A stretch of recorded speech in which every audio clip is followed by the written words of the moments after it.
Olá a todos, estamos aqui para apresentar sobre a tecnologia de enlace chamada Airplane in-Flight Internet, traduzida como Internet de Voo. Nosso grupo é formado por Kaique Pereira, Henrique II, Ingrid Duarte e Webster Marques. Airplane in-Flight Internet não se trata diretamente de um modelo de enlace específico, mas é o nome dado a um conjunto de serviços que, através de uma ou mais tecnologias, busca proporcionar o acesso à internet durante os voos.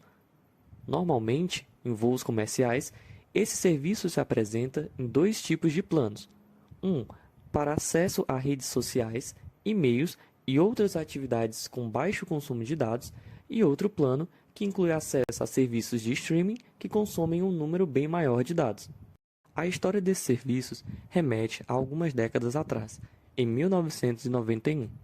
Relatos indicam que Jimmy Ray, o fundador da GoGo Business Aviation, esboçava formas de permitir chamadas telefônicas em voos, algo que foi executado alguns anos depois, no final da década de 1990, com a utilização de satélites, que, apesar de se tratar de telefonia, foi com base nesse processo que surgiu a disponibilidade de internet pela aviação. O primeiro anúncio desse tipo de serviço foi em abril de 2000, e já em 2001, a Boeing, em parceria com a American Airlines, United Airlines e Delta Airlines, planejava um serviço chamado de Connection, que seria utilizado por 1.500 aeronaves na segunda metade de 2002. Mas ocorreram atrasos após os atentados de 11 de setembro de 2001, sendo comercialmente aplicado pela primeira vez somente em 15 de janeiro de 2003 pela empresa alemã Lufthansa. Sua aplicação foi um Boeing 747 e contava com 20 MB de download e 2 MB de upload. Esse serviço foi encerrado oficialmente em 2006 pela baixa adesão do público, mas ressurgiu posteriormente com a adesão em massa dos smartphones. Nisso nós temos dois sistemas primários de Wi-Fi, o Air to the Ground, ATG, e o Wi-Fi baseado em satélite. O Air to the Ground funciona de uma maneira semelhante como a gente entende a conexão de Wi-Fi dos smartphones no cotidiano. O avião conecta uma torre celular no chão por meio de uma antena construída no topo do avião, que são construídas para serem mais potentes que as presentes nos celulares, para que, justamente, quando eles estejam em altitudes elevadas e velocidades máximas, ainda consigam se conectar com essas torres. Todavia, esse tipo de método ele provê um acesso limitado à internet, já que são limitados geograficamente. Normalmente, eles são considerados planos básicos de internet, que suportam as mensagens e navegações simples, mas não serviços mais pesados como serviços de streaming. Normalmente, isso são mais utilizados em voos domésticos e de curtas distâncias, que não precisam passar por grandes corpos d'água, montanhas e outras áreas que não possam ser instaladas torres celulares. Esse método justamente tem um custo de instalação e manutenção mais baixo e, além disso, tem uma menor latência, junto a uma maior capacidade de banda, ou seja, mais pessoas podem se conectar ao mesmo tempo. Já o Wi-Fi baseado em satélite, no lugar de você conectar uma torre no solo, existe um receptor no avião que estabelece um link com um satélite de internet. Essa antena transceptora no topo do avião faz uma conexão com essa rede de satélites dedicadas para um sinal de Wi-Fi. Normalmente, esse tipo de método comporta uma maior quantidade de aeronaves e tem uma maior largura de banda a ser utilizada, ou seja, ela tem mais velocidade. Além disso, ele também é imune a mudanças terrestres. Mas existem suas desvantagens, como um custo elevado, tem uma maior latência e, além disso, sofre mais interferência em condições climáticas, como, por exemplo, de chuvas intensas e tempestades solares. Dentre as principais linhas aéreas que utilizam dessa tecnologia, podemos citar a United Airlines e a Singapore Airlines. A United Airlines é uma das principais companhias aéreas dos Estados Unidos, com seu principal diferencial sendo sua parceria com a Starlink, que busca implementar um Wi-Fi de alta velocidade para 1.000 aeronaves até 2026, podendo chegar até 250 MB por segundo. Esse serviço será oferecido de graça para assinantes do Mileage Plus.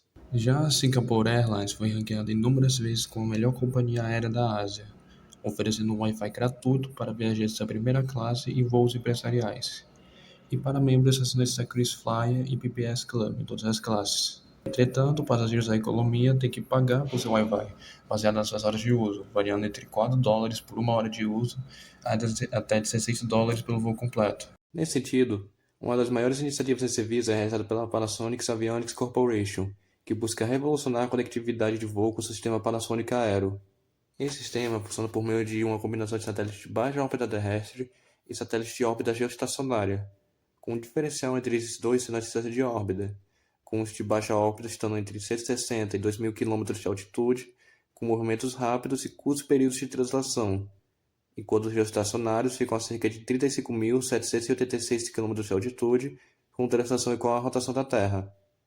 Graças a essa combinação, o sistema consegue prover cobertura ao redor do mundo, com latência baixa e velocidade de até 295 MB por segundo no avião, superando a velocidade de até 100 MB por segundo em outros serviços, e conseguindo alcançar até regiões remotas, polares e oceânicas. Dentro do Brasil, as 3 principais companhias aéreas, Latam, Azul e Gol, possuem sistemas diferentes sobre o uso de internet nos voos. A Latam possui toda a sua frota de voos nacionais com cobertura de internet, desde 2024. Entretanto, o serviço é pago. Existe a inclusão desse serviço dentro do Latam Pass, serviço de fidelidade da companhia. O envio de mensagens está incluso para todos os usuários, e para os clientes de níveis maiores, também inclui a questão de redes sociais e sites no geral. A parte de streaming de vídeo é um serviço pago para todos os clientes. Para o ano de 2026, a empresa busca incluir o serviço em viagens internacionais para os aviões de corredor duplo, também conhecidos como widebody, por intermédio da empresa Viasat. Diferente da Latam, a Azul não possui Wi-Fi em todos os seus aviões, apesar de estar realizando a expansão do serviço em 2025 para a mais que dobrar o número de aeronaves que disponibilizam o serviço. Ela se diferencia devido à gratuidade do serviço. A empresa já divulgou que essa gratuidade acontece devido à inclusão de publicidade vinculada dentro dos voos e a velocidade atingida é de 30 MB por segundo para todos os passageiros. Existe ainda alguns acessos gratuitos para filmes e séries pré-baixados pela companhia e TV ao vivo no serviço Go Online. As empresas internacionais que atuam no Brasil possuem atualmente ou estão em vias de disponibilizar esse serviço, com destaque para a Kitara Airlines, que com parceria com a Starlink oferece internet gratuita para os passageiros. Entretanto, só abrange parcialmente sua frota. Dentre os casos de uso apresentados, o mais adequado é o caso 8, da empresa aérea de médio porte, uma vez que esses serviços foram desenvolvidos visando sua utilização na aviação. Devido ao médio porte, podemos entender que trabalha com viagens curtas e nacionais, e devido a stream de conteúdo ser apenas pré-armazenado, a tecnologia Air-to-Ground é a que deveria ser utilizada, a menos que a empresa busque oferecer o serviço por satélite para ser um diferencial competitivo das outras companhias. Todos os demais casos são inadequados, uma vez que essa tecnologia foi desenvolvida pensando no cenário específico da aviação. Entretanto, o cenário 4 do apartamento em centro urbano é o mais inadequado, uma vez que dispõe de outras opções que entregam aquilo que se busca por um preço mais acessível, por um preço melhor, e dentre os objetivos de jogo online, ficaria prejudicado pela questão da latência, uma vez que a garantia de baixa latência não é uma prioridade do uso de Wi-Fi nas aviações. Primeiro, muita gente se pergunta, por que não podemos usar os dados móveis durante o voo? No solo, o celular se conecta a torres de celulares próximas para chamadas e internet, mas quando estamos no avião, a alta velocidade e a distância do solo tornam praticamente impossível manter essa conexão, por isso não conseguimos usar o 4G.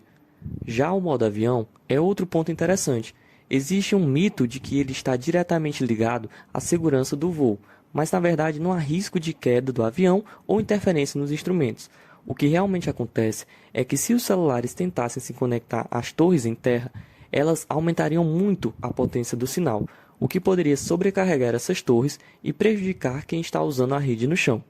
Então, como o acesso à rede é inviável durante o voo, ativar o modo avião ajuda a economizar a bateria e evita problemas de sinal para quem está em terra, ou seja, é uma prática simples que traz benefícios sem afetar os passageiros.